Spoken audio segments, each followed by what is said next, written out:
Ya, salam sahabat Renungan Harian. Pagi ini kita berjumpa dalam acara Temu Pembaca Renungan Harian terbitan Yayasan Pelayanan Gloria Yogyakarta. Saya Sony Wibowo bersama tim redaksi Renungan Harian pagi hari ini menyambut Bapak Ibu yang setia menggunakan Renungan Harian sebagai alat dalam berwaktu teduh. Dan kami juga menyambut para orang tua serta aktivis gereja dan lembaga pelayanan yang telah meluangkan waktu untuk bersama-sama mengikuti dalam acara Temu Baca pagi hari ini. Ya, selama ini kami rutin menyapa dan bertatap muka secara langsung karena melalui pandemi ini kita bisa bertatap muka mulai daring.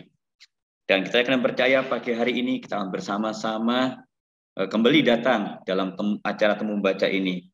Dan kita akan percaya bahwa anak-anak yang Tuhan titipkan dalam kehidupan kita itu merupakan tanggung jawab kita bersama. Oleh sebab itu, seberapa besar peran orang tua dalam mengenali dan mengarahkan anak pada bakat dan minatnya. Bolehkah orang tua memaksa sebuah bakat atau minat kepada anak-anak? Sejauh mana peran orang tua dalam mengarahkan dan menumbuhkan minat atau bakat anak-anak mereka? Oleh sebab itu, pagi hari ini kita akan bersama-sama untuk membahasnya. Dan mari kita simpan hati kita. Oleh sebab itu, mari kita bersama-sama pagi hari ini kita akan datang untuk memuji dan memuliakan Tuhan. Mari kita bersama-sama datang kepada Tuhan pagi hari ini. Bapak, kami bersyukur buat pagi hari ini. Terima kasih buat anugerah Tuhan yang luar biasa memberikan kehidupan kami. Pagi hari ini kami ingin datang kepadamu untuk memuji muliakan namamu. Kami akan persiapkan hati kami. Biarlah setiap alat yang dipakai, baik handphone, laptop, baik sinyal wifi, listrik, semuanya kami serahkan dalam tanganmu Tuhan. Dan kami akan percaya Tuhan, semua dalam kendalimu. Berkati juga hambamu, Pak Pendeta Hendro yang akan menyampaikan Tuhan, isi hatimu pagi hari ini, biar kau sendiri bekerja melalui hidupnya Tuhan. Begitu juga kami, setiap yang boleh mengikuti acara ini Tuhan, sungguh kami boleh diberkati. Terima kasih, kami akan memuji Engkau pagi hari ini. Amin. Mari kita naikkan pujian kepada Tuhan pagi hari ini.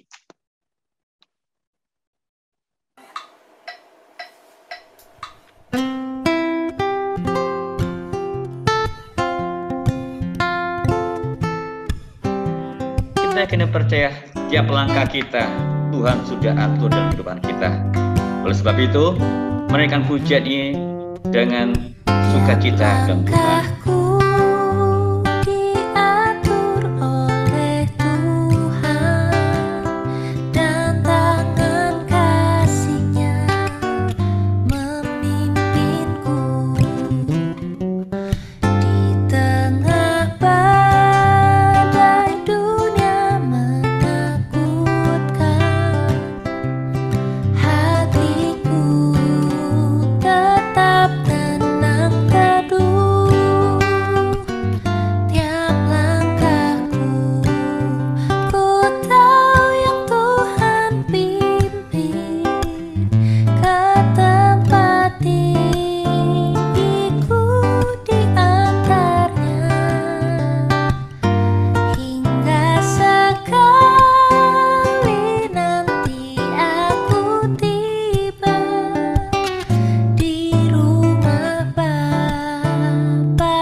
Kita kena percaya setiap langkah-langkah kita selalu Tuhan menyertai dalam kehidupan kita.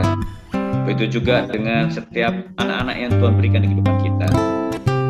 Tidak mulai pujian ini menjadi suatu pujian sukacita dalam kehidupan kita. Dan Tuhan Yesus selalu menyertai setiap langkah-langkah dalam kehidupan kita.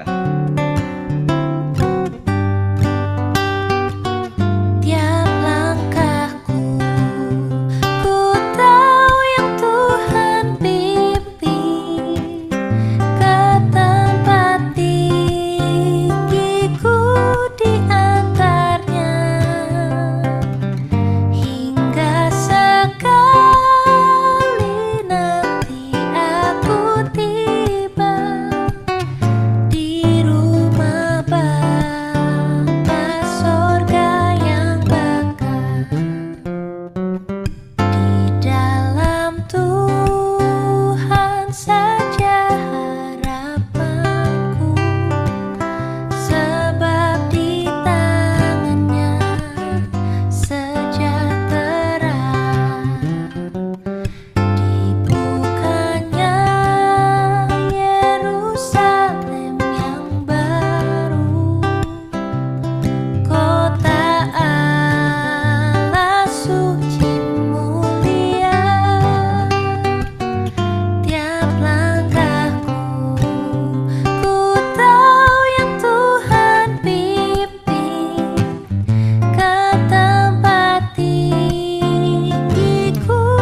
Puji Tuhan, jangan percaya langkah-langkah kita selalu disertai oleh Tuhan. Ya, pagi hari ini saya tidak sendirian. Pagi hari ini kami bersama moderator yaitu Bu Yolen. Ya, apa kabar Bu Yolen?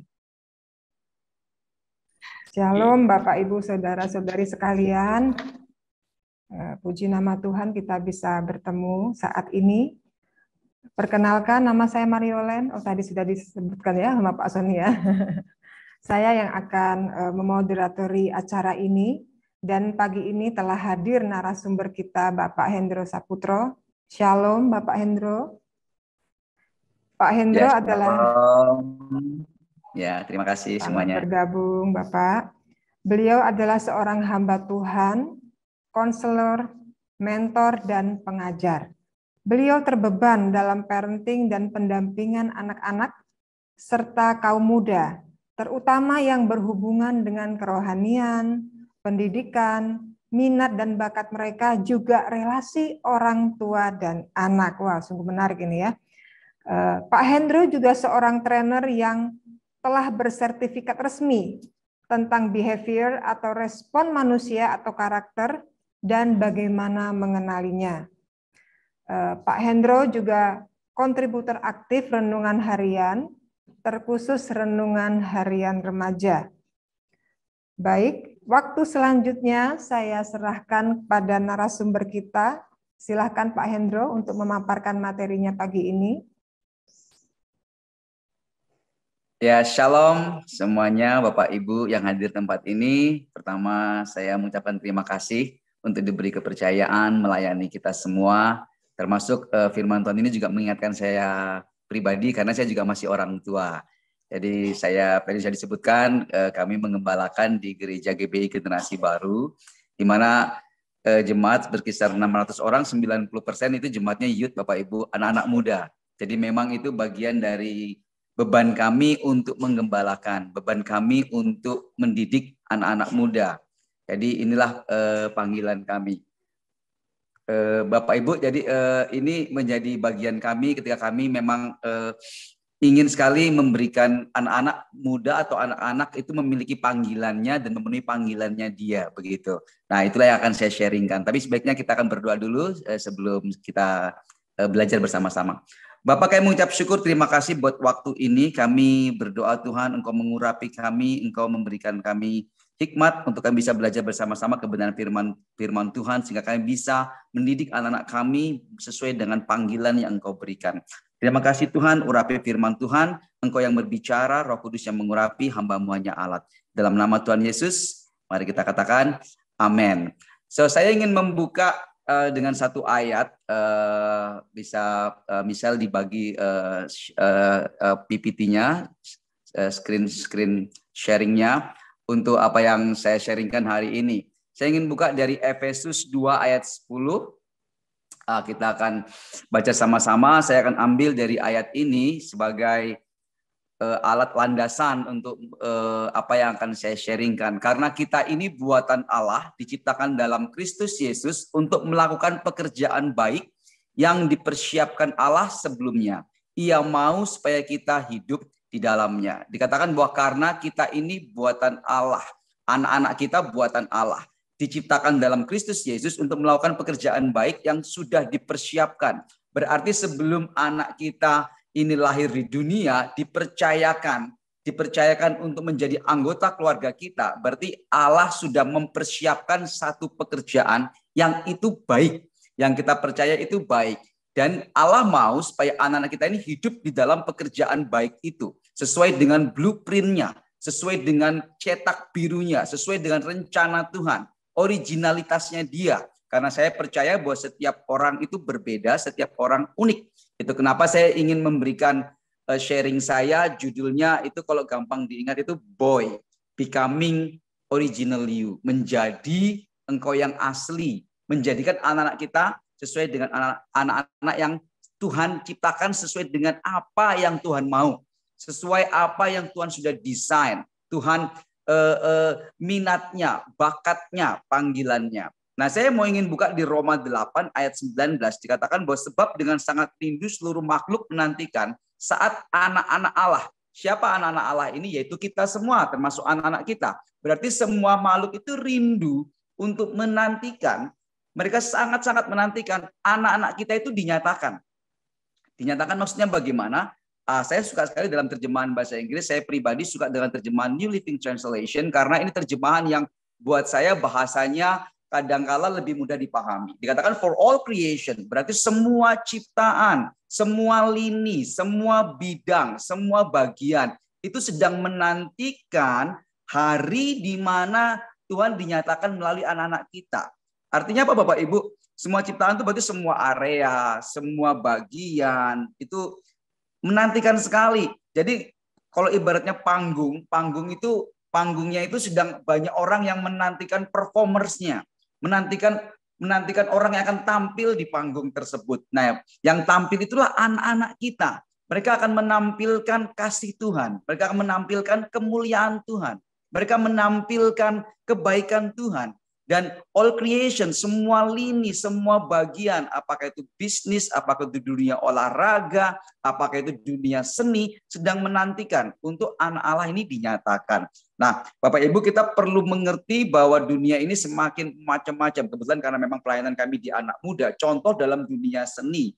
Dunia seni ini sekarang kalau isinya tidak diisi oleh anak-anak Tuhan, itu isinya sudah macam-macam. Sebagai contoh, kita ambil contoh itu tokoh Superman. Tokoh Superman itu Bapak Ibu itu tokoh yang abadi sepanjang zaman. Karena dari zaman saya masih SD sampai sekarang, ini tokoh yang masih populer dan diidolakan semua generasi, semua anak. Bapak Ibu perlu ketahui bahwa di tokoh Superman yang terakhir, kalau tidak salah akan muncul di bulan November ini, kalau nggak salah, itu muncul nanti dia akan tampil tokoh Superman yang dia itu biseksual. Jadi kalau tokoh Superman yang kita ketahui dia punya pasangan itu perempuan, yang ini pasangannya dia suka sama perempuan, tapi dia juga akan berpacaran dengan satu orang wartawan namanya Jay Nakamura. Itu cowok sama cowok Bapak Ibu. Saudara bisa bayangkan bahwa film yang dikonsumsi generasi ini, tokoh yang diidolakan anak-anak muda, tokoh yang menjadi panutan yang orang suka, Superman ini akan ditampilkan sebagai tokoh yang dia biseksual. Karena dunia seni sudah dimasuki dengan ideologi-ideologi yang bukan dari firman Tuhan. Ini peperangan rohani kita yang sekarang bukan lagi melawan genderuwo, bukan lagi lawan-lawan roh jahat yang model begitu, tapi ideologi-ideologi seperti ini.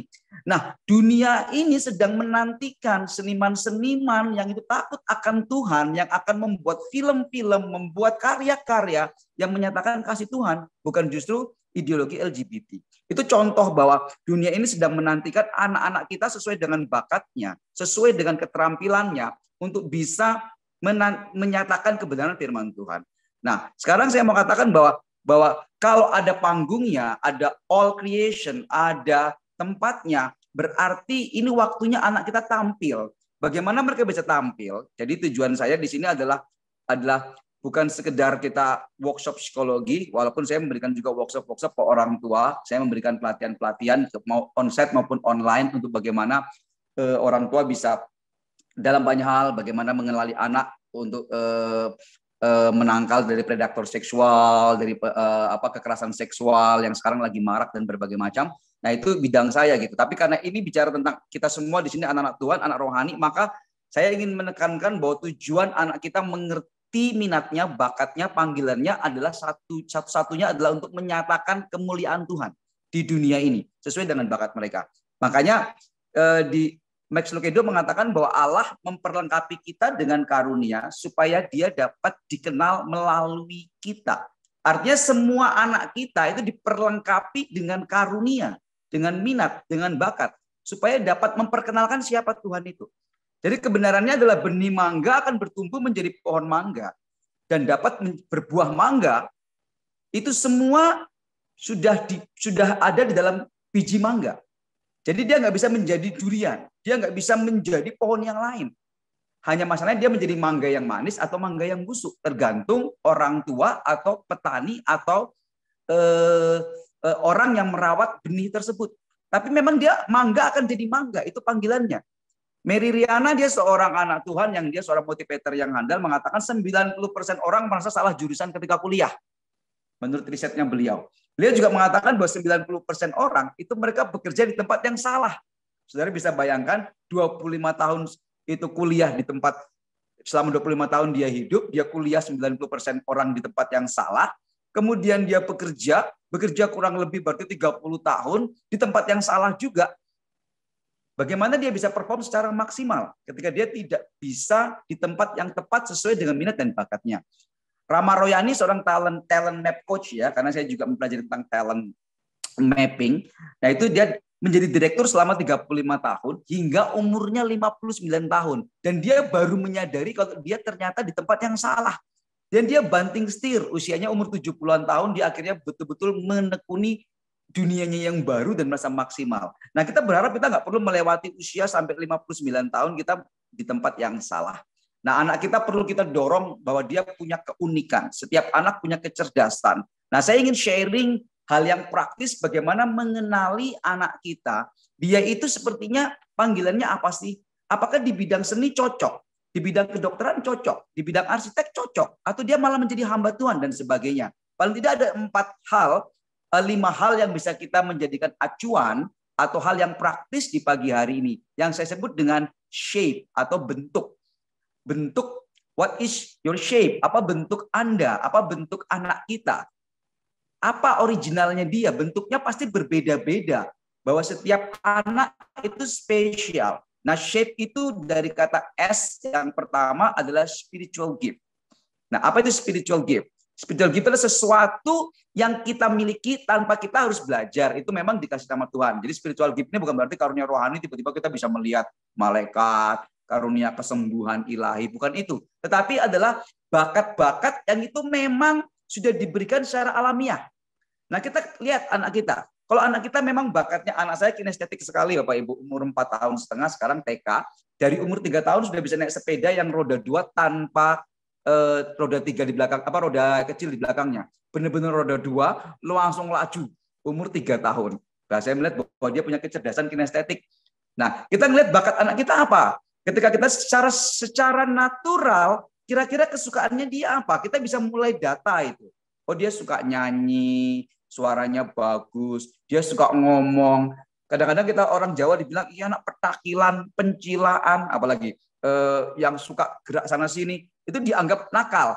Bisa jadi bukan nakal, itu kecerdasan yang mungkin kita bisa arahkan. Naturalnya dia apa? Tadi, kalau memang dia suka ngomong, mungkin saya ambil contoh. Dari ternyata dia suka cerita, dia suka banget dikasih kesempatan untuk mengobrol, itu naturalnya dia. Nah kita mungkin pointing, oh 1 dia suka ngomong, nanti yang lainnya apa lagi? Wah, ini saya coba ambil suka ngomong gitu. Kemudian kita ambil poin yang kedua dari shape tadi, yang kedua H, S, H itu kecenderungan hatinya. Apa yang membuat dia senang banget melakukan itu? Ternyata kalau dia ketemu sama temannya ngobrol itu bisa berjam-jam. Atau mungkin kalau dia suka menceritakan sesuatu, dia bisa nggak bosan-bosan. Kecenderungan hatinya memang dia senang dengan hal-hal yang menceritakan, bercerita, atau dia mungkin mempresentasikan. Nah, itu bicara tentang H. Kemudian kita masuk ke E, shape. E itu apa? Ability. Itu kemampuan dasarnya dia. Untuk dia bisa menyelesaikan apa yang memang hal yang dasar banget yang dia kerjakan sehari-hari. Kita amati. Kalau dia main sama temennya mungkin dengan 10 anak, kok dia yang paling suka cerita sendiri dengan teman-teman yang lain, dia suka mengobrol, dia suka menceritakan tentang apa saja. Itu mungkin ability-nya dia, kemampuannya dia. Tapi kalau dia disuruh mungkin matematika mungkin rada nggak bisa. Mungkin atau dia disuruh lari cepat mungkin lambat. Mungkin dia memang tidak memiliki kemampuan dalam kinestetik motorik kasar, tapi dia lebih ke linguistik. Dia kecerdasan bahasa. Dia memang suka ngomong, kemampuannya ngomong, hatinya senang banget kalau disuruh cerita, nggak habis-habis. Dan kita masuk, lanjutnya adalah SHAP. Personalitinya dia bagaimana? Oh dia orangnya memang sangat terbuka, dia sangat banget, gampang banget untuk ketemu sama orang, nggak malu. Dia suka, personalitinya dia bukan orang yang kalau ada orang kemudian sembunyi atau mungkin dia minder. Nah, kita bisa melihat dari sini. Nah, bahwa karakter yang kita miliki yang itu bisa mendeskripsikan diri kita. Oh, Lek Hendro itu ya udah kalau disuruh ngomong diwanti-wanti 30 menit Pak ya, kalau nggak diwanti-wanti bisa 2 jam nggak rampung. Nah, itu mungkin kemudian dia selalu suka ketemu sama orang. Nah, itu mungkin personality saya. Artinya saya senang untuk bertemu sama orang. Makanya kalau misalnya saya mungkin nggak jadi pendeta, saya mungkin jadinya marketing. Atau mungkin saya akan menjadi di bidang-bidang yang itu akan ketemu dengan banyak orang, bagian presenter. Itu bagian saya, karena personality saya cocok juga di situ. Dan kemudian shape yang terakhir, bagian E-nya adalah experience. Pengalaman-pengalaman apa yang itu berkesan bagi anak kita. Yang kalau kita tanya, dia seneng banget, kepingin ngulang banget gitu. Ketika tadi loh aku Pak, kalau dia anak saya panggil saya ayah. Tadi guru suruh aku cerita. Tentang apa? Tentang kegiatanku, morning routine. Anak saya punya morning routine, ada 7 hal yang dia harus lakukan setiap hari bersama dengan saya. Artinya ada dengan istri juga, dia baca Alkitab, berdoa, olahraga, latihan napas, karena dia pernah kena pneumonia. Kemudian sikat gigi, minum air putih, baca Alkitab, itu ada 7 hal itu. Nah, kemudian kalau kita tanya, pengalaman apa kira-kira yang paling kamu suka kita ceritain, ternyata dia experience yang sangat membekas di hatinya dia, kalau bicara di depan kelas, menceritakan pengalaman dia ke teman-teman yang lain. Jadi bisa jadi kita bisa melihat dari shape-nya dia, kecenderungan hatinya, spiritual gift-nya, ability-nya, pengalaman dia, bahwa dia punya minat dan bakat dalam hal yang berhubungan dengan tadi kecerdasannya, bisa jadi kecerdasan linguistik, sosial, dia berhubungan dengan orang lain. Kemudian dia punya minat bahwa dia arahnya ke presenter, bisa jadi mungkin menjadi marketing tadi, atau kalau dia mungkin bidangnya rohani bakal jadi pengkhotbah. Kira-kira seperti itu. Jadi shape ini membantu untuk supaya kita bisa mengenal anak kita dengan apa yang Tuhan desain dalam hidupnya. Di Galatia 6 ayat 4-5 dan terjemahan The Message mengatakan, jangan bandingkan dirimu, jangan bandingkan anak kita dengan anak orang lain. Karena masing-masing dari kamu harus bertanggung jawab atas hal terbaik yang dapat kau lakukan dengan hidupmu sendiri. Kita nggak bisa, kalau misalnya kadang-kadang kalau saya dari generasi yang kalau misalnya matematikanya 9, orang tua saya bangga. Tapi kalau keseniannya 9 kayaknya biasa-biasa aja gitu. Tapi kalau misalnya matematikanya 5, keseniannya 9 dianggap anak bodoh. Karena kadang-kala kita mengklasifikasi bahwa kecerdasan itu berarti kecerdasan numerik. Yang bisa ekonomi, matematika itu berarti itu cerdas. Kalau yang musikal itu berarti nggak cerdas-cerdas banget. Kita tidak bisa mengatakan seperti itu Bapak Ibu, karena setiap orang Tuhan sudah di awal disediakan, disiapkan pekerjaan baik sesuai dengan panggilannya. Apakah dia akan menjadi musisi, apakah dia di bidang ekonomi, apa di bidang yang lain, kita nggak bisa banding-bandingkan karena setiap anak itu unik dan mereka paling cerdas dalam bidangnya masing-masing dan tidak bisa di-compare dengan yang lain. Maka kita perlu menjadi originalnya kita. Panggilan kita nggak sama dengan jabatan kita. Saya punya gembala dulu yang menjangkau mama saya. Kami dari keluarga non. Kemudian mama saya dilayani dan kemudian bertobat. Nah itu gembala kami. Kemudian dia kebetulan istrinya orang Australia. Kembali ke Australia, pensiun dan kemudian tinggal di Australia. Walaupun dia sudah bukan menjadi pendeta lagi. Tidak menjabat sebagai pendeta lagi. Dia sudah free dari pelayanan pendeta. Kehidupannya dia tidak bisa lepas dari kehidupan yang dilakukan seorang pendeta. Dia melayani orang, mendoakan, mengkanseling. Karena memang panggilan itu bukan jabatan. Panggilan itu kehidupan. Kecenderungan hatinya dia, personalitinya dia, apa yang dia, pengalaman-pengalaman yang dia lewati. Jadi panggilan itu bukan jabatan. Panggilan bukan pekerjaan. Panggilan bukan pelayanan. Pelayanan bisa berhenti. Artinya saya sekarang kebetulan melayani sebagai gembala. Dan kemudian gembala mahasiswa. Kemudian ketika ada beberapa yang mulai menikah, maka jabatan saya dan pelayanan saya sebagai gembala mahasiswa dihentikan. Saya diganti menjadi gembala untuk orang keluarga muda. Dan mungkin nanti juga bisa jadi diberhentikan, dipindah ke pelayanan misi. Nah, pelayanan bisa dihentikan, tetapi panggilan tidak. Panggilan hidup di dalam diri kita, itu tinggal di dalam kita. Bahwa saya memang dipanggil sesuai dengan bakat yang saya miliki, bahwa saya berbicara, saya menyampaikan pengajaran dengan minat saya dengan banyak orang, dan ternyata saya punya kecerdasan di spiritual intelligence, di mana memang saya dipanggil menjadi hamba Tuhan. Ini memperlengkapi saya dalam pelayanan, memperlengkapi saya dalam memenuhi panggilan saya, di mana dunia membutuhkan ini. Tapi kan tidak semua orang dipanggil menjadi pendeta, tidak semua orang dipanggil menjadi seniman. Makanya di Amsal 22 ayat 6 mengatakan, didiklah orang muda menurut jalan yang patut baginya. Maka pada masa tuanya pun ia tidak akan menyimpang daripada jalan itu. Makna ayat ini sebenarnya bukan berarti didiklah anak muda sesuai dengan firman Tuhan. Memang benar, ini mengandung firman Tuhan. Tapi makna sebenarnya, tanamkanlah nilai-nilai kitab suci supaya hidupnya tidak menyerong dari kebenaran. Dan maknanya juga, makna yang lainnya adalah didiklah anak muda menurut jalan yang patut baginya sesuai dengan bakatnya. Ciri khasnya, bakat alamiahnya, karunianya. Sehingga ia bertumbuh tidak menyimpang dari bakat-bakat tersebut. Sehingga dia tidak perlu menjadi orang lain. Dia benar-benar hidup sesuai dengan blueprint-nya dia. Pendeta saya yang saya ceritakan tadi, yang dia kembali ke Australia, dia punya anak. Tiba-tiba ngomong sama papinya, "Papi, aku mau misi ke India," dia bilang. Papinya bilang, "No, enggak." "Kenapa, Papi?" "Ya sebenarnya karena itu kamu alasan aja. Kebetulan anak itu nggak bisa selesai kuliah. Dan kemudian dia frustasi dengan kuliahnya. Dia pakai alasan rohani. Kayaknya Tuhan panggil aku untuk misi aja ke India." Papinya bilang, "Enggak. Memang kalau kamu jadi misionaris, it's okay. Tapi selesaikan dulu tanggung jawabmu selama kamu kuliah ini. Papi bantu, kamu punya kelemahan apa, punya masalah apa." Artinya, papinya ini atau pastor saya ini atau gembala saya ini mengembalikan dia ke tanggung jawabnya dia dulu, ke bagian yang dia harus lewati dulu, pendidikan yang dia harus lewati, sehingga dia tidak menyimpang walaupun alasannya rohani. Jadi dia selesaikan dulu kuliahnya, dan kemudian akhirnya dia menikah dengan satu misionaris juga. Mereka berangkat ke Nepal. Ternyata keilmuannya dia di kuliah itu sangat membantu pelayanan di misinya dia, di dunia misi di Nepal.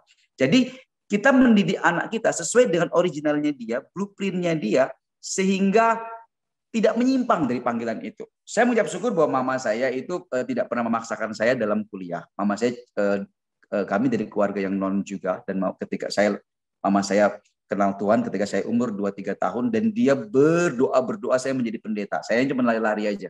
Saya lari-lari, saya tolak itu, saya lari ke Jogja, sebenarnya pengen lari dari semua dorongan mama saya. Tetapi ketika di Jogja saya malah ditangkap Tuhan, saya mengenal Tuhan di sini umur 18 tahun, saya kenal Tuhan, dan saya merasakan bahwa kok saya ini kuliah, saya pendidikan S1 saya pendidikan, S2 saya SDM. Jadi pendidikan saya sekuler sebelum saya masuk ke misiologi untuk kependetaan saya. Saya kuliah misiologi setelah saya jadi pendeta. Tapi kemudian kok saya melihat kehidupan saya kuliah ini pendidikan, S2 saya SDM, tapi buku-buku di rak buku saya itu lebih banyak buku-buku teologi ya, buku-buku konseling Kristiani, semua tentang pelayanan ketimbang buku-buku kuliah. Ternyata secara hati, secara kecenderungan saya, kesukaan saya, kalau shape tadi ya, kok saya pengen ketemu orang. Saya di kampus saya waktu itu, saya ingat sekali belum ada pelayanan kekristenan, artinya belum ada PMK. Saya pertama kali yang mulai PMK di situ. Kita mulai cell group. Saya bukan pendeta sama sekali, masih mahasiswa biasa. Tetapi saya mulai cell group, jadi satu komsel. Kemudian kita layani orang, banyak orang yang bertobat, dulunya kumpul kebo, dulunya mabuk, kita layani, bertobat jadi 2 komsel. Hingga sebelum saya lulus jadi 4 komsel di situ. Ada 4 komsel yang itu jadi saya mulai pelayanan saya. Saya ingat waktu itu karena saya dari keluarga yang susah. Saya nazar sama Tuhan, kalau saya benar-benar bisa kuliah di sini, saya mau menangkan 12 orang buat engkau. Nah akhirnya dia menangkan 6 orang, akhirnya menjadi 1 komsel, jadi 2 komsel, akhirnya kurang lebih bisa 40-50 orang waktu itu kita kumpulkan dengan 4 komsel ini. Nah lulus kuliah saya merasakan bahwa saya ini bukan pendeta, tapi hidup saya udah kayak pendeta ya. Saya mulai komsel, multiplikasi, dan sebagainya. Ternyata doa mama saya, yang memang itu kuat sekali, membuat menggiring saya. Ilmu yang saya punya di S1 saya, di S2 saya tentang pendidikan, tentang kemanusiaan, tentang psikologi, itu kepake ketika saya menjadi seorang pendeta. Jadi doa mama saya besar. Saya dorong Bapak Ibu, doakan anak Bapak Ibu di bidang apapun itu, sehingga nama Tuhan dimuliakan. Jadi itu bagian penting yang menurut saya adalah mendorong anak-anak kita, mendidik anak kita sesuai dengan jalannya, doakan dia, dan kemudian dia bisa maksimal di bidang itu. Pertanyaannya, kenapa hanya Musa yang waktu itu cuma satu-satunya yang dia tidak dibunuh, padahal semua bayi yang lain dibunuh. Seluruh bangsa Israel umurnya seumur Musa dibabat habis semua, cuma Musa. Karena memang Tuhan punya panggilan buat Musa. Pertanyaan, kenapa kita minoritas? Kenapa mungkin di sekolah anak kita sendiri yang dia Nasrani atau punya iman Kristen? Atau mungkin dia di kantor nanti. Mungkin dia cuma sendiri yang dia memang minoritas. Atau mungkin di tim sepak bola nasional, di tim keatletan cuma dia. Ya karena seperti Musa tadi, ada panggilan khusus yang Tuhan siapkan, yang dia akan maksimal untuk bisa berbicara pada dunia itu kalau dia memiliki dunia yang sama. Sekarang anak-anak muda di tempat kami, di gereja kami yang seniman, kami tantang untuk memberikan film, bikin drama, bikin karya yang tadi jangan sampai jadi Superman atau biseksual. Tapi karya yang itu punya makna, punya nilai firman Tuhan. Tapi kalau yang bicara cuma pendeta saja yang bukan di bidang itu kurang nancep ibaratnya. Tapi kalau yang bicara adalah ahli sendiri, seniman sendiri, saya malah mengundang teman saya yang dia juga pendeta, tapi dia lulusan ISI dan dia seniman. Nah, kalau dia yang bicara ini, dia seniman, dia pendeta, dia punya karya, dan dia bicara sama para seniman-seniman muda ini akan lebih bisa didengar. Artinya kita akan maksimal sebagai hamba Tuhan tidak hanya di bidang kerohanian di gereja, tapi anak-anak kita adalah hamba Tuhan di marketplace sesuai dengan bidang mereka masing-masing. Karena mereka akan bicara, akan didengar. Nah, sekarang pemeran Superman bicara didengar semua anak muda ya. Bahwa dia bicara tentang biseksualnya dia. Ini waktunya anak-anak muda untuk bangkit karena dunia menantikan dengan bidang kita masing-masing. Bersama Allah, pekerjaan kita sama pentingnya seperti penyembahan yang kita lakukan. Itu Max Lucado katakan. Intinya apa?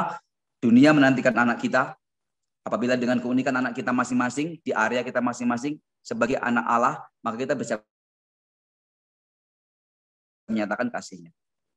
Sebelum ayat terakhir, saya ingin cerita tentang salah satu pelayanan saya di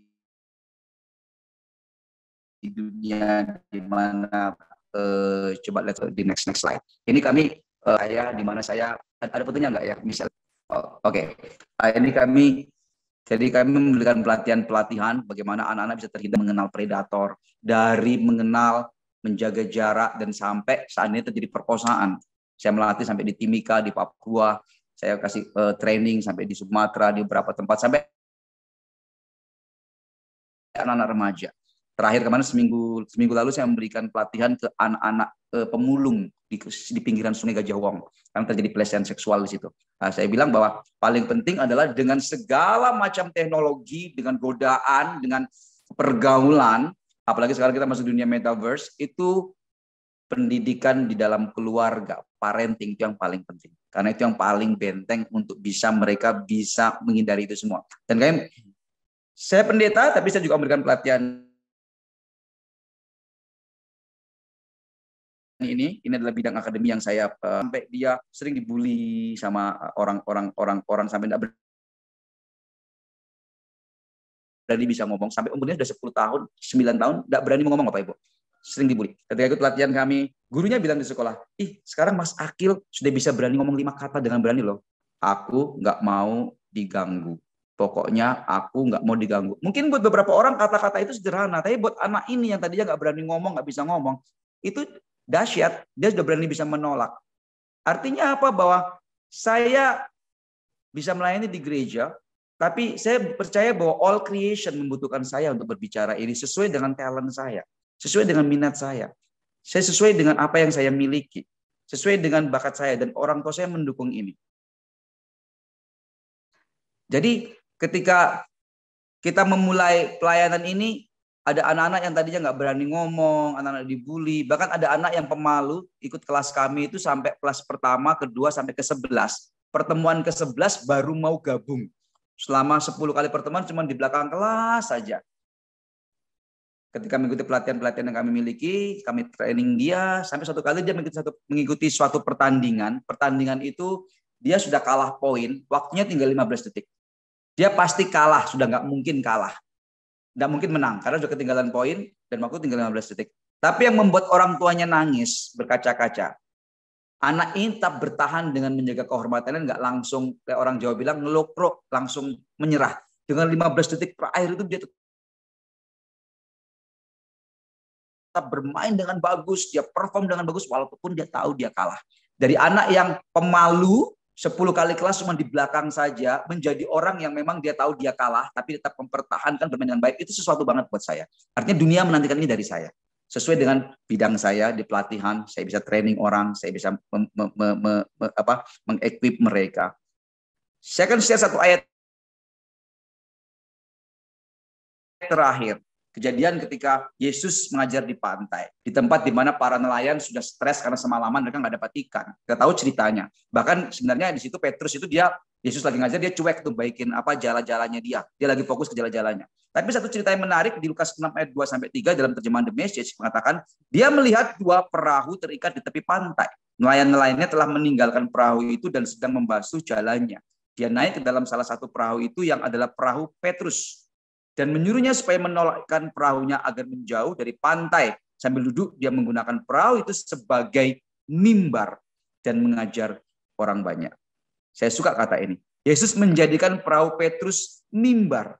Ia ingin menjadikan profesi anak-anak kita, pekerjaan anak-anak kita, minat anak-anak kita, atau bidang apapun yang dia pegang, anak-anak kita pegang, menjadi mimbar.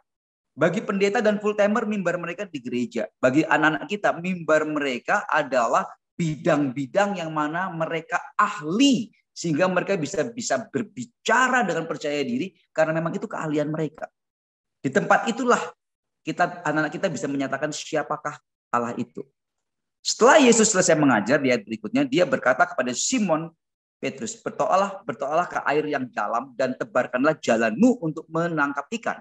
Simon berkata, Guru, kami telah bekerja keras mencari ikan sepanjang malam dan kami bahkan tidak menangkap seekor ikan kecil pun.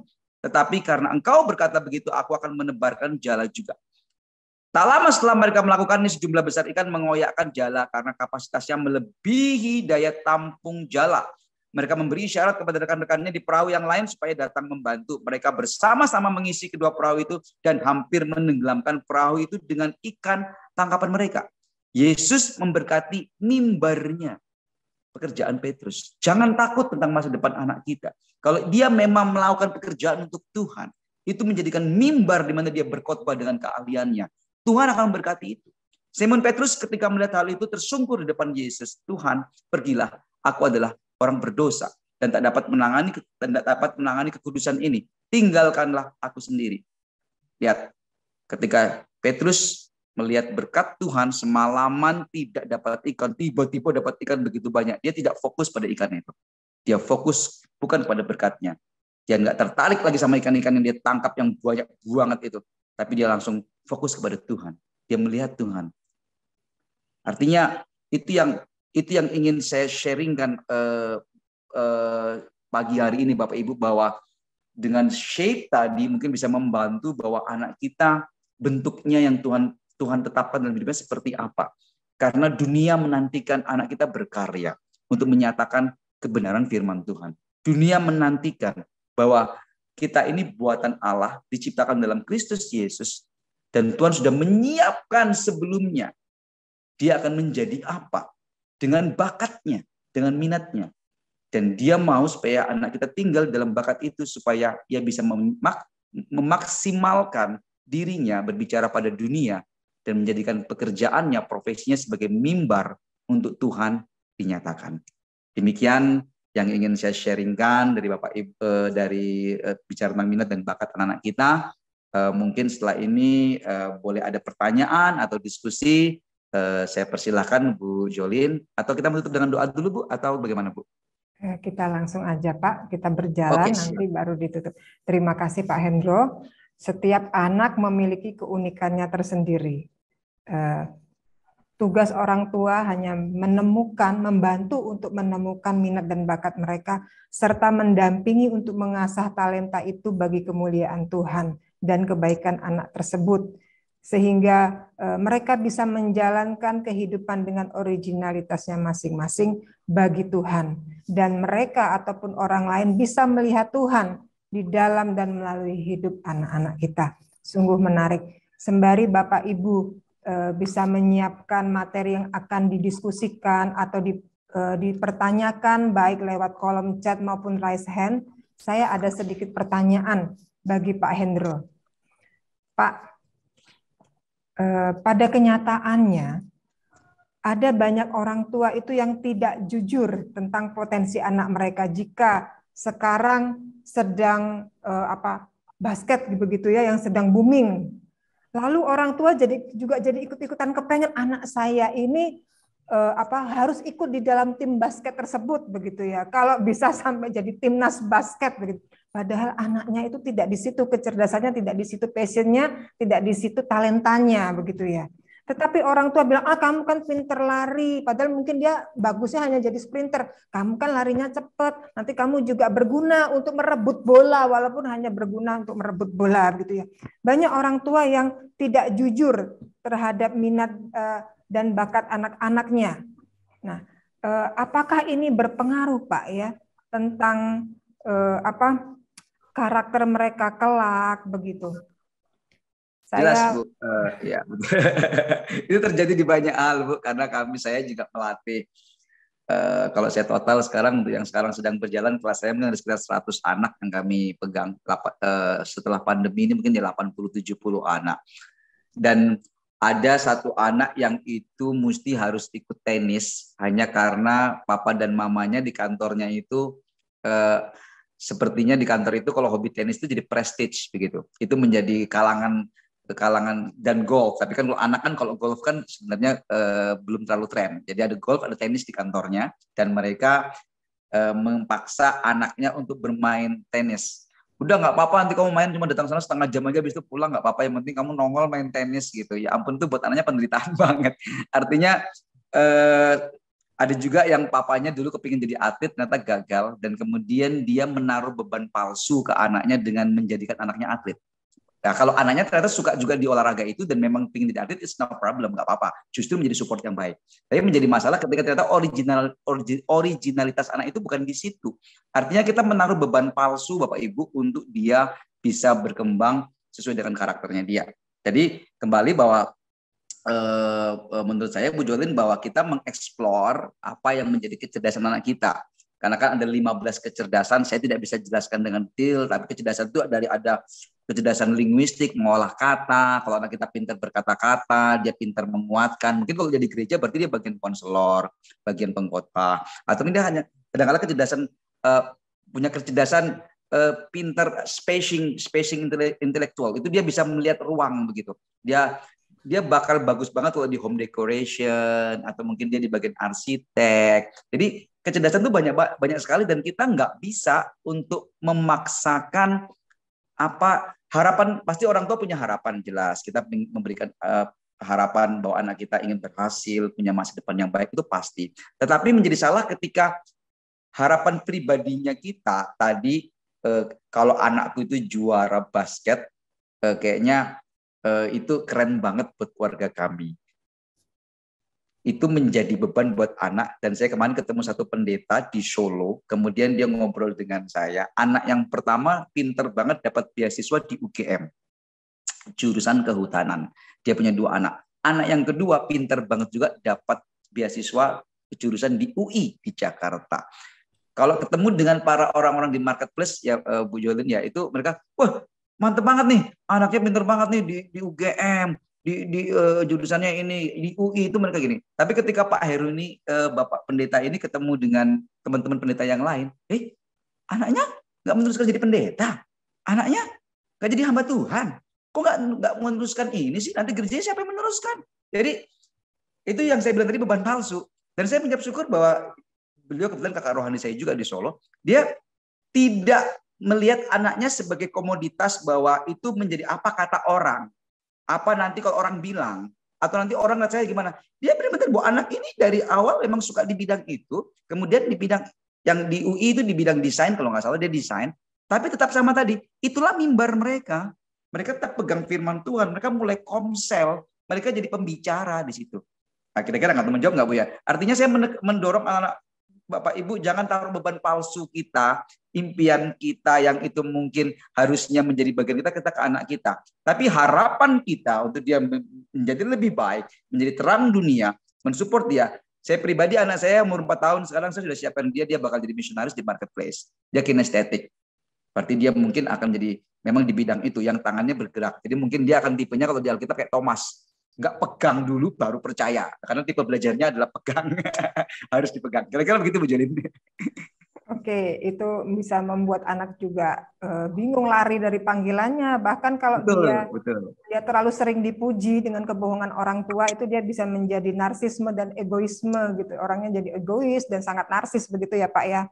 Mungkin Ya, ini betul. karena orang tuanya satu tadi ada kerinduan harapan yang tidak tersampaikan. Yang kedua mungkin dia harus meneruskan apa yang sudah orang tuanya bangun. Tapi mungkin juga orang tuanya tidak mau pusing ya Pak ya. Tidak Ya. mau mengeluarkan effort yang lebih agar anak ini berjalan sesuai dengan blueprint-nya.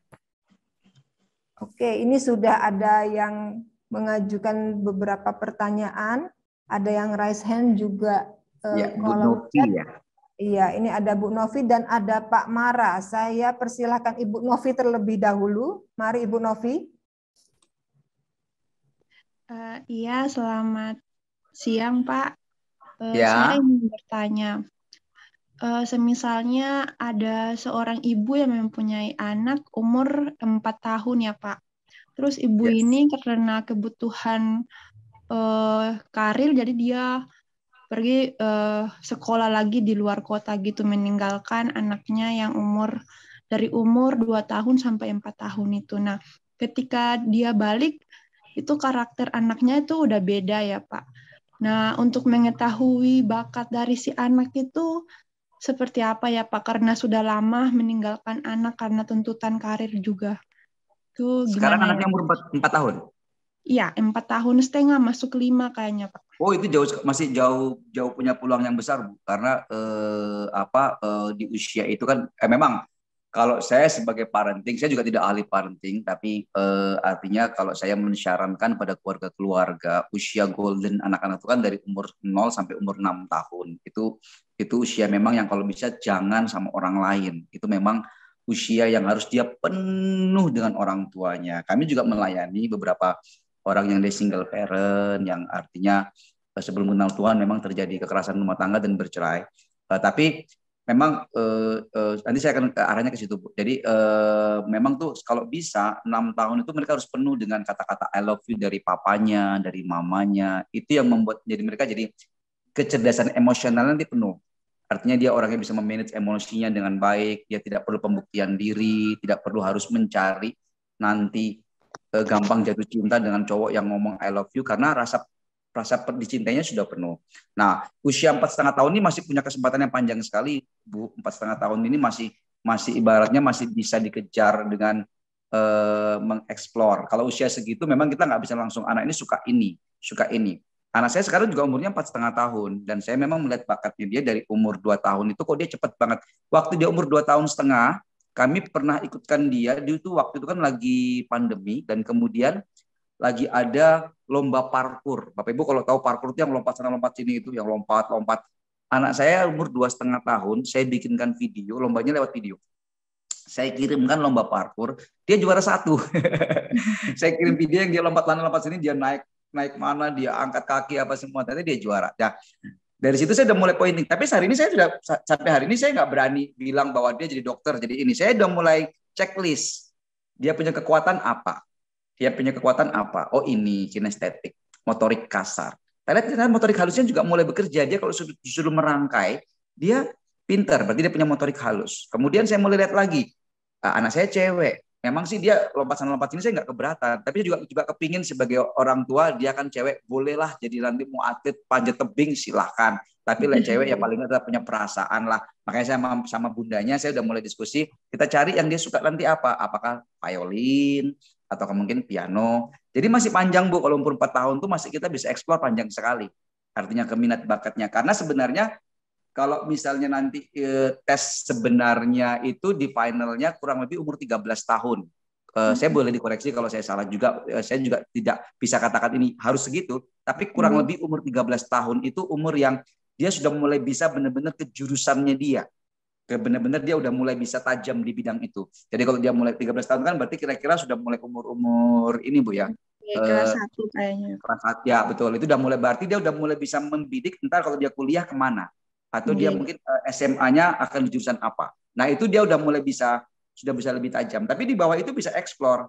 Cuma kadang-kadang kita kan eksplornya orang tua tadi benar-benar eksplor anak kita atau untuk keren-kerenan. Ada karena saya punya murid saya itu harus Senin latihan drum, hari Selasa barongsai, hari Rabu apa sampai kecapean. Tapi bukan untuk explore, tapi lebih untuk eksistensi orang tuanya. Itu yang tadi pertanyaan Bu Juli yang pertama tadi itu saya sangat tidak sarankan. Tapi kalau untuk explore dia, pada akhirnya dia harus mengerucut. Saya juga punya murid yang di akademi kami itu kami latih, itu dia tapi akademi saya tidak bicara tentang khusus untuk mencari bakat anak, Bapak Ibu ya. Kami lebih ke pelatihan bagaimana melatih fisik, melatih mental untuk dia lebih, artinya ada anak yang suka dibully karena posturnya duduk begini, dia gak berani lihat orang. Nah, itu udah pasti korban bully.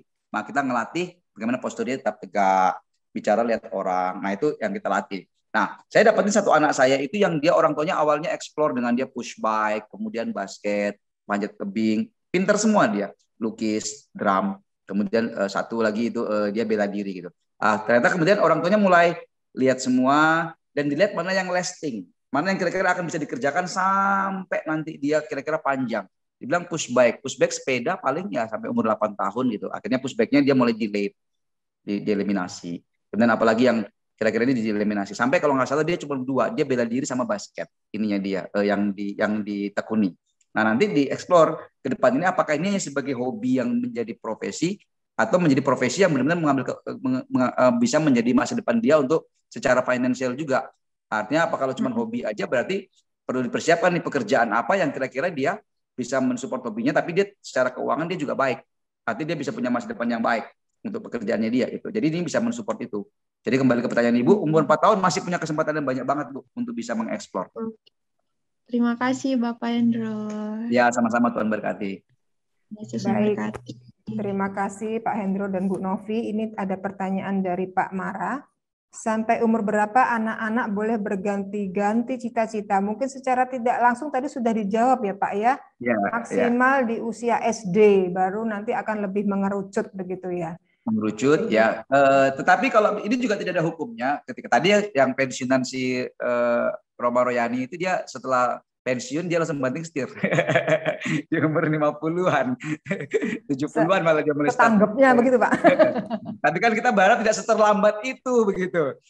Jadi memang kalau memang dia memang harus banting setir, harapannya banting setirnya nggak terlalu banyak berubah Bapak Ibu. Banting setir berubah banget itu artinya misalnya saya kalau misalnya nggak jadi pendeta, banting setir saya pasti akan arahnya juga sesuai dengan bakat minat saya. Saya biasa untuk mengajar, saya biasa untuk berbicara, saya biasa untuk kecerdasan salah satunya adalah intra, bagaimana saya bisa berhubungan dengan orang.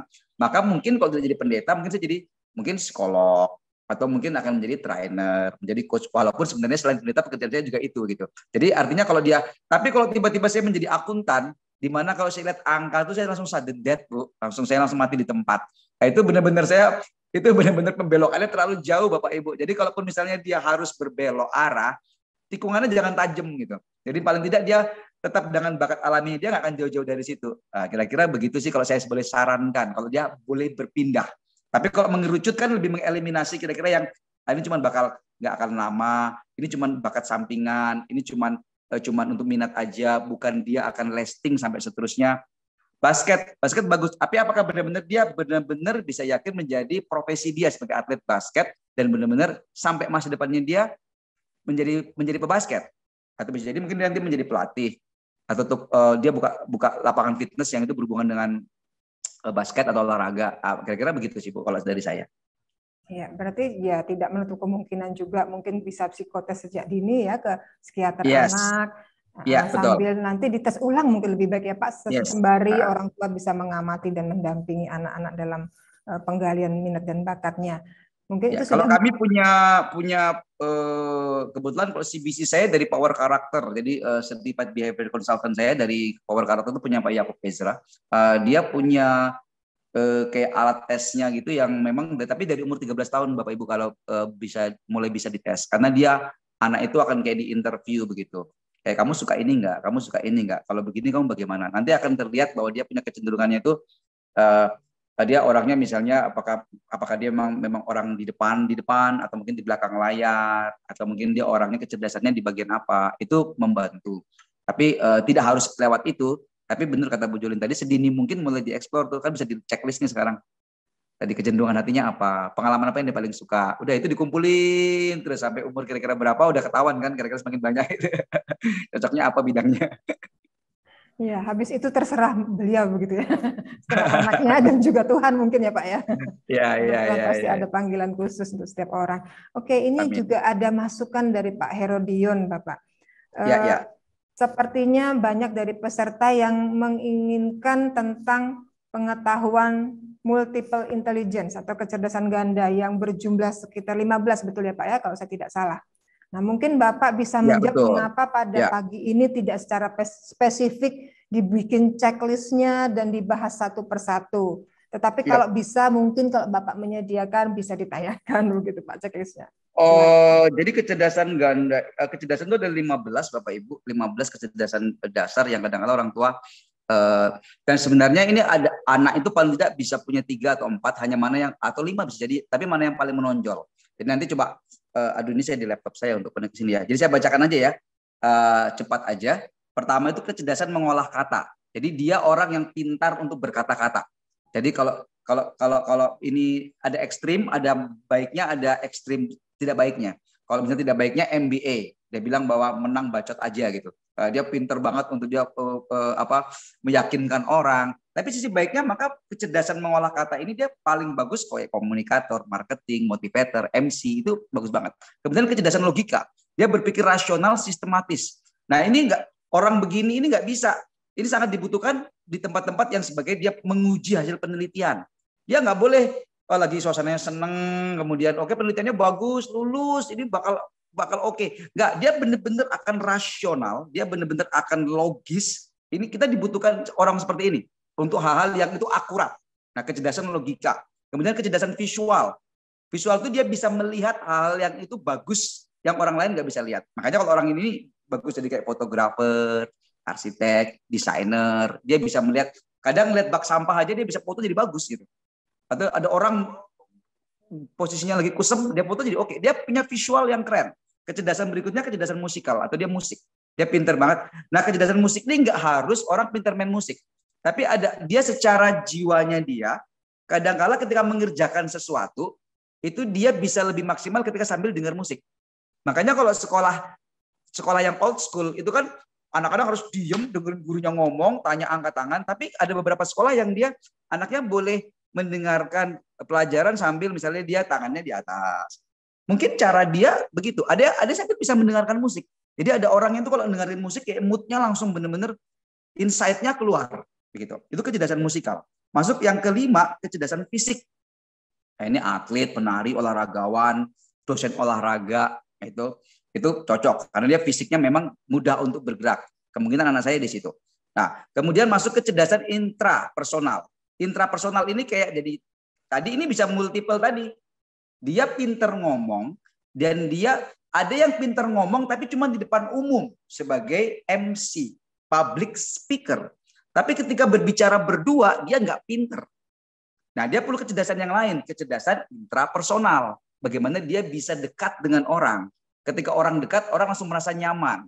Berarti kan dia sudah multiple ini. Dia punya kemampuan berbicara yang baik, tapi dia juga punya pendekatan ke orang dengan baik. Nah, itu multiple biasanya ada beberapa, tapi dia akan bisa jadi satu lini, satu benang merah yang nggak akan berpindah-pindah jauh. Kecerdasan intrapersonal itu tadi kayak pendekatan personal, memahami orang, psikolog, terapis, konselor. Kecerdasan berikutnya interpersonal, itu kemampuan manajemen emosi diri sendiri. Dia bisa memanage interpersonalnya dia, mengambil keputusan dengan netral, tidak terpengaruh emosi dan moodnya dia, tidak pengaruh situasi. Jadi kalau dia misalnya menjadi hakim, itu orang pada maki-maki dia apa semua, dia tidak terpengaruh dari makian itu sehingga keputusannya akhirnya terpengaruh dari makian orang. Tapi dia bisa netral. Itu kecerdasan tersendiri yang dibutuhkan dalam bidang-bidang tertentu. Kemudian interpersonal. Masuk ke yang ke-8, kecerdasan natural, berhubungan dengan alam. Dia orang yang sangat mudah untuk bersosialisasi dengan alam. Orang biologi, geologi, kehutanan membutuhkan ini. Karena dia harus beradaptasi dengan alam. Dia gampang untuk bisa adjust, adaptasi dengan itu. Kemudian kecerdasan yang ke-9, intuitif. Dia punya intuisi yang tinggi. Dia kalau ini bukan bicara tentang kebatinan atau bicara tentang dunia spiritual. Ada orang-orang yang dia bedakan intuisi dengan kita kayak cenayang gitu Bu ya. Intuisi itu misalnya kita sedang mengambil keputusan dalam bisnis dan kemudian datanya nggak ada, tapi karena pengalaman dan karena memang dia punya kecerdasan di situ, dia bisa berspekulasi, tapi spekulasinya nggak ngawur. Itu kecerdasan intuisi. Dia kayaknya ini deh, kayaknya ini deh, kayaknya ini deh. Tapi ini tidak berhubungan dengan dunia roh yang kita melihat sesuatu. Tapi ada orang memiliki kecerdasan yang dia mengambil keputusan ketika data tidak ada, ketika tidak ada nah ini bisa berdampingan dengan kecerdasan rasional tadi. Ketika dia membutuhkan data, dia bisa putuskan. Tapi ketika tidak ada, dia butuh intuisi. Dia butuh sesuatu yang tidak ada dasarnya untuk memutuskan, tapi dia kuat punya kecerdasan di situ. Nah, itu masuk yang ke-9. Kemudian ke-10 kecerdasan numerik atau tadi angka, akuntan, pajak, orang ekonomi itu bisa itu. Kemudian kecerdasan spasial atau tempat tadi, dia bisa memahami ruang. Kalau orang yang punya kecerdasan spasial tadi, dia lihat ruangan 50 meter, dia udah punya gambaran langsung. Ini bagusnya kamarnya berapa, dapurnya di mana, ini ruangan ini dikasih lukisan di sini, kalau jadi kafe bagusnya begini. Dia punya kecerdasan di situ, dia memahami ruang. Kalau mau Ibu konsultasi dengan orang seperti ini, aku punya kamar, aku punya tanah cuman 100 meter, 80 meter persegi ya, gimana bagusnya ya? Dia bisa menjelaskan dengan baik, dan kalau dia kombinasi dengan multiple tadi dengan visual, dia bisa bayangkan dengan keindahan, ada pohon di sini, ada taman di sini. Itu multiple. Jadi kalau multiple itu pasti ada, hanya ada yang lebih menonjol, tapi kayaknya jarang kalau dia benar-benar sangat berbeda. Berbeda banget jauhnya begitu. Kemudian tadi masuk ke 11 ya, kecerdasan spasial. Masuk kecerdasan emosional, ini yang kita tahu ya, emotional quotient ya. Itu yang bagaimana dia emosional dia, emosinya dia, kepercayaan dirinya dia, itu dibutuhkan sekali. Masuk ke berikutnya lagi, sudah sering kita dengar spiritual quotient, kecerdasan spiritual, kemampuan mendalami dan memahami hal spiritual. Bukan berarti bisa lihat malaikat, enggak. Ada orang yang baca Alkitab sampai judek itu enggak dapat gitu. Bukan karena Tuhan nggak kasih ilham, tapi ada orang tertentu yang baca Alkitab tiba-tiba langsung tahu sejarahnya bagaimana, dia teliti, dapat kata aslinya, kemudian backgroundnya seperti apa, nabi ini gimana, cepat banget. Ya mungkin dia memang dalam hal spiritual dia punya kecerdasan. Atau dia ketika dia mengkonseling orang, tadi kemampuan interpersonal dapat, pendekatan dengan orang, kemampuan linguistik berbicara, dengan pemahaman dia tentang hal spiritual, itu 3 kecerdasan ini jadi multiple dan memperkuat dia ketika dia mengkonseling orang. Kemudian masuk ke 14 kecerdasan sosial, dan yang ke-15 itu adversity atau kecerdasan daya tahan. Karena tidak semua orang punya kecerdasan ini. Bagaimana dia sebenarnya dia pinter di musik, tapi baru dapat tantangan sedikit ya dia akhirnya letoy. Aku nggak cerdas di musik. Enggak, kamu cerdas di musik, tapi kamu nggak punya kecerdasan adversity. Perlu ditambah kecerdasan ini. Bagaimana dia bisa bertahan. Kira-kira seperti itu, Bu Jolin, 15 kecerdasan. Mungkin ada sesi khusus kalau misalnya kita bahas itu semuanya. Iya.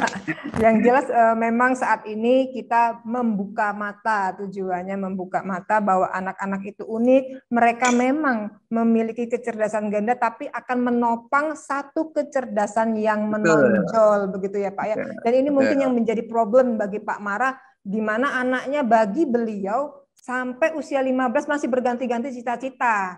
Karena mungkin itu kecerdasan gandanya yang masih kayaknya porsinya mirip-mirip begitu ya Pak ya. Tapi nanti sampai dia SMA atau tamat SMA pasti akan ada satu yang lebih menonjol. Nah, ini ada masukan lagi dari Pak Hendro ya. Pak Herodian, maaf. Ya. Ya.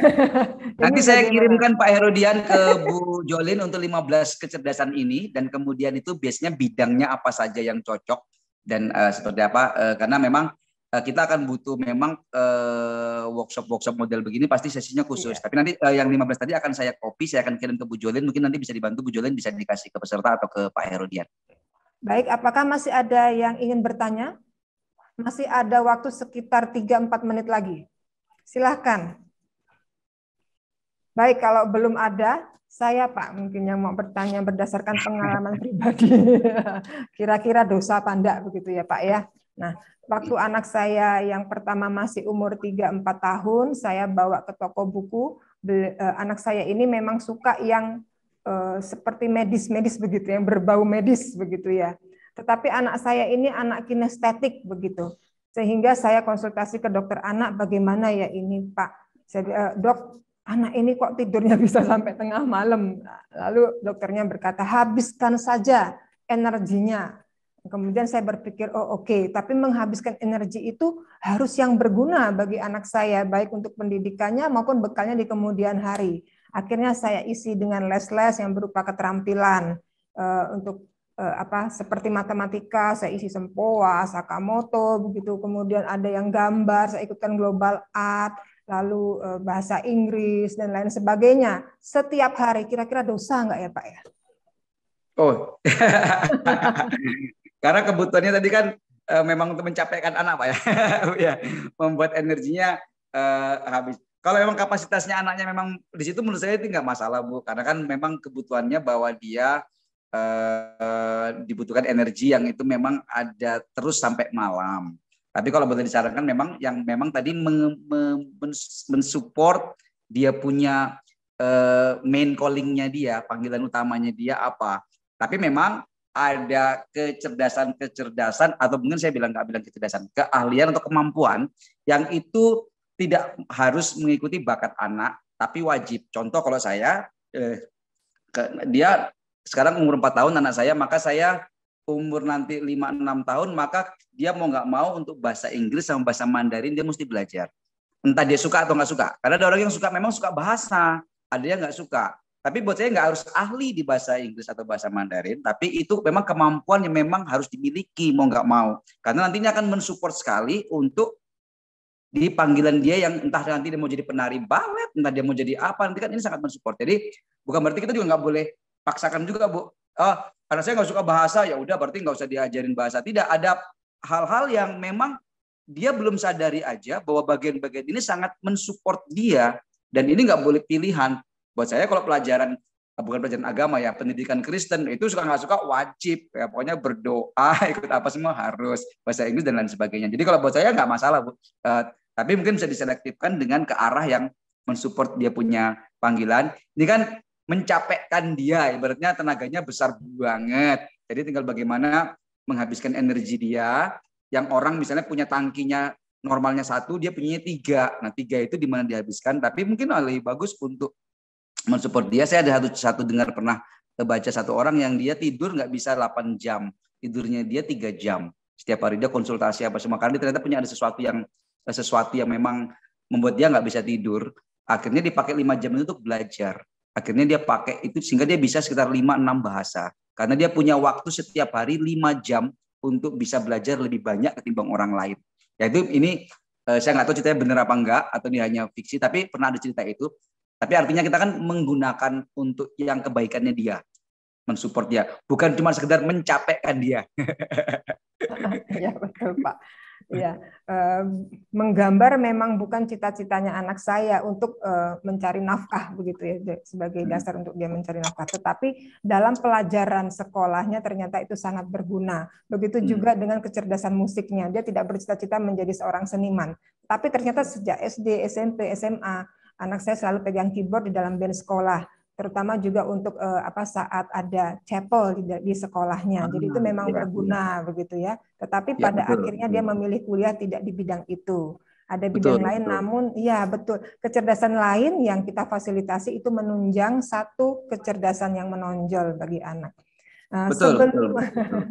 Oke, ya, tapi waktu kita sudah habis Pak. Sebelum masuk dalam rasanya masih banyak yang ingin didiskusikan ya, Pak, ya. Apalagi menyangkut kecerdasan ganda, begitu ya, dan bagaimana orang tua bisa memfasilitasi dengan maksimal begitu.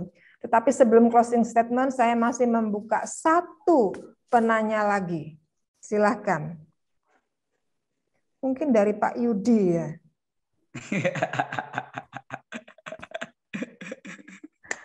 Atau yang lain?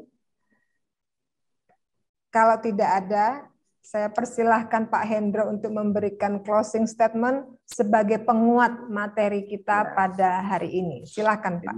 Ya, saya sangat percaya bahwa setiap anak itu cerdas. Setiap anak adalah nomor 1 di bidangnya masing-masing. Mereka memiliki kecerdasan masing-masing. Dan kecerdasan inilah yang akan menjadi seperti bahan atau menjadi keahlian dia yang nanti bisa menyatakan kasih Allah yang itu dinanti-nantikan oleh dunia ini. Karena kita percaya dunia ini menantikan kasih Allah dari berbagai macam bidang. Jadi sekali lagi saya bilang, setiap anak cerdas, mereka memiliki kecerdasannya masing-masing, kecerdasan mereka dinantikan dunia untuk menyatakan kasih Allah. Terima kasih Pak Hendro. Ini memang ada pertanyaan terakhir dari Pak Herodion. Apakah kecerdasan ini menyusul soalnya Pak? Masih bisa Pak mau bersedia boleh, untuk silakan. menjawab? Gimana? Apakah kecerdasan itu dasar? Apakah kecerdasan itu adalah dasar dari bakat dan minat anak? Apakah menjadi dasar bakat dan minat anak? Kita nggak bisa garis hitam di atas putih kalau itu Pak Herodion, karena kalau mungkin pernah membaca buku Ikigai. Ikigai itu adalah buku yang ditulis orang sekuler sebenarnya, dan saya baca habis. Itu penelitian mengapa orang bisa berumur panjang hingga sampai 100 tahun lebih. Dan mereka mengambil penelitian di beberapa tempat, salah satunya di Okinawa di Jepang, dan saya pernah ke Okinawa sekitar 4 kali di Okinawa. Dan kenapa ada orang sampai umur 120, dan mereka 120 itu bukan dengan tinggal menunggu dipanggil Tuhan, tapi mereka 120 tahun itu masih aktif. Mereka benar-benar masih produktif. Dan ternyata penelitian itu didapat dari buku Ikigai itu, mereka ada 4 hal yang ini menjadi seperti kayak apa yang mereka kerjakan. Nah, nanti menjawab pertanyaan Bapak tadi bahwa pertama, apa yang saya cintai untuk saya lakukan. Jadi saya melakukan apa yang saya cintai. Kedua, apa yang saya ahli untuk lakukan. Ketiga, dari apa yang saya lakukan itu, apakah saya bisa mendapatkan benefit? Artinya apakah saya bisa dibayar dengan itu? Artinya bicara tentang tadi profesi yang menunjang ke masa depan. Nah, jadi kalau ada, ini sangat ideal sekali kalau ketika orang menemukan. Dan yang keempat, itu adalah tempat di mana keahlian itu menunjang saya berkontribusi bagi dunia. Bukan lagi mencari uang, tapi membuat saya bermanfaat bagi dunia ini. Jadi kalau dia profesinya adalah dia melakukan apa yang dia cintai, dan kemudian dia ahli di bidang itu, kemudian dia dibayar mahal untuk itu, tapi dia juga menggunakan itu untuk berkontribusi bagi dunia, kalau bahasa kita pelayanan gitu. Maka dia sebenarnya dalam titik yang dimana kalau dia hidupi itu umurnya panjang, karena dia hidup dalam kemaksimalannya dia. Nah, pertanyaannya kembali ke Bapak tadi, bahwa tidak pasti apa yang kita cintai itu kita ahli. Karena ahli itu bicara tentang praktis, 10.000 jam orang bilang. Misalnya ada orang yang dia memang dia dijebloskan orang tuanya, dijebloskan tanda kutip ke dunia kedokteran.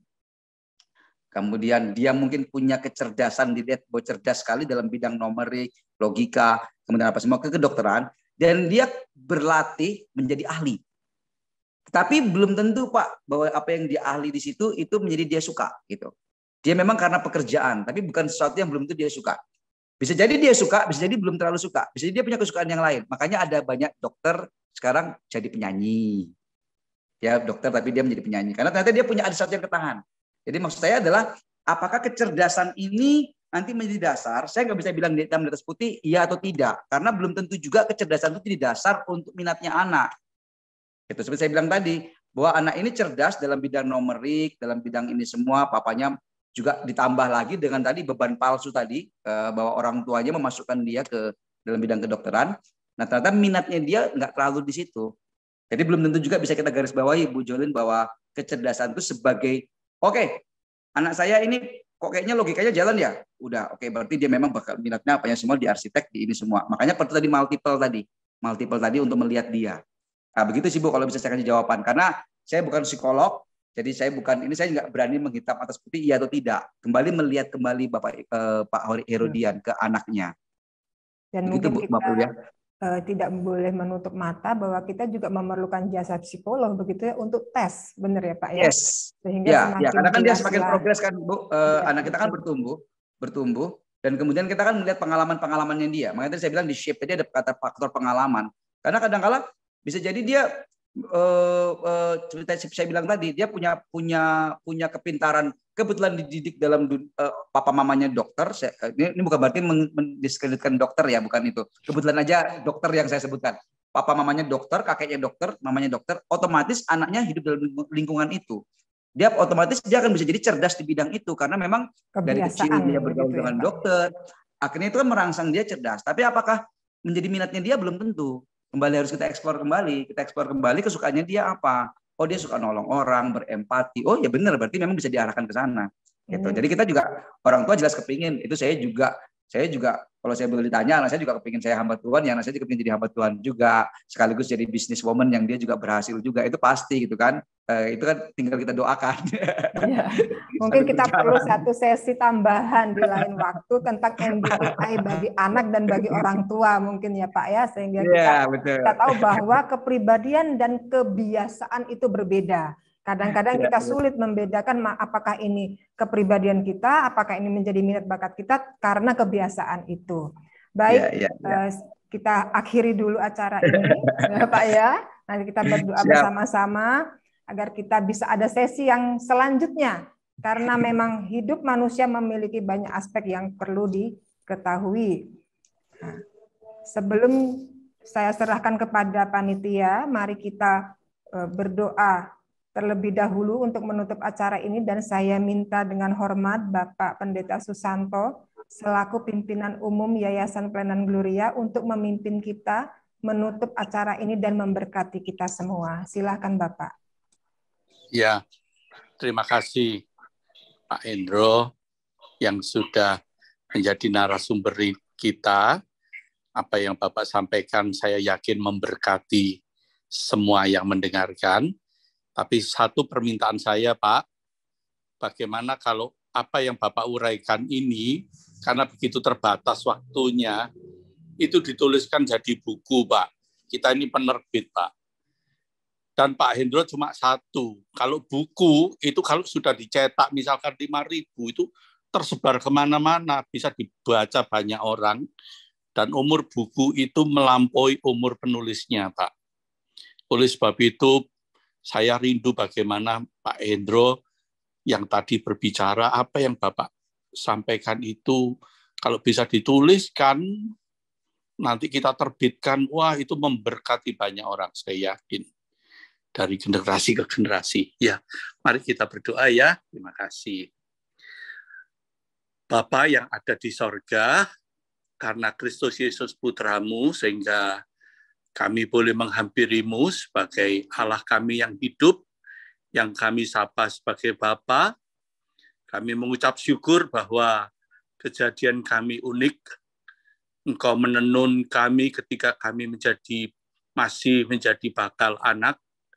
Engkau merancang kami untuk tujuan-tujuan-Mu yang besar, agar melalui kehidupan kami Engkau dipermuliakan, agar melalui kehidupan kami Engkau boleh menjadikan hidup kami ini menjadi mimbar untuk kemuliaan nama-Mu.